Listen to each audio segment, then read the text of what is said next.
Chapter 6 का main focus profit बनाने पर नहीं बल्कि डेब्ट को खत्म करने पर शिफ्ट हो जाता है, स्पेशली वो डेब्ट जो बिजनेस को अंदर से वीक कर देता है। डेब्ट कंट्रोल में नहीं है तो प्रॉफिट फर्स्ट का सिस्टम भी लॉन्ग टर्म सर्विस नहीं करेगा, क्योंकि डेब्ट हमारा कैश फ्लो खा जाता है।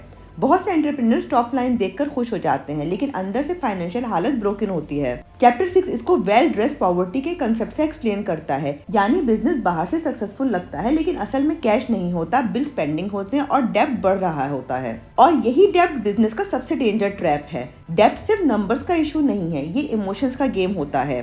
जब बंदा स्ट्रेस में होता है तो स्पेंडिंग बढ़ जाती है, यानी इंस्टेंट रिलीफ मिल जाए, और जब थोड़ा अच्छा फील होता है तब भी स्पेंडिंग बढ़ जाती है, यानी आई डिजर्व दिस। और ये एक साइकिल बन जाता है। स्मॉल स्टेप्स का पावर डेब्ट के अगेंस्ट यूज होता है। प्रॉफिट फर्स्ट का कंसेप्ट स्मॉल एलोकेशंस पर बेस्ड था, लेकिन यहाँ ऑथर कहते हैं कि डेब्ट भी इस तरह डिस्ट्रॉय होता है, बिग ड्रास्टिक एक्शन से नहीं, कंसिस्टेंट छोटी छोटी पेमेंट से। चैप्टर में डेब्ट फ्रीज का कंसेप्ट इंट्रोड्यूस होता है। डेब्ट फ्रीज मतलब अब और नया डेब्ट नहीं लेना। ऑथर बोलते हैं पहले तुम एक फ्रीज लगाओ, वरना डेब्ट का नया लोड आता रहेगा। एक और न्यू फोकस ये भी है कि ऑथर डेब्ट रिड्यूस करते टाइम ओनर्स पे प्रोटेक्ट करना भी मेंशन करते हैं, यानी तुम अपनी सैलरी को इमोशनली सेक्रीफाइस मत करो। लोग डेब्ट के प्रेशर में अपनी पे जीरो कर देते हैं और फिर बर्नआउट और पैनिक होते हैं। चैप्टर 6 ये सिखाता है कि डेब्ट को डिस्ट्रॉय करना है, लेकिन बिजनेस को सरवाइव भी करवाना है, वरना तुम डेब्ट खत्म करते करते बिजनेस ही खत्म कर दोगे।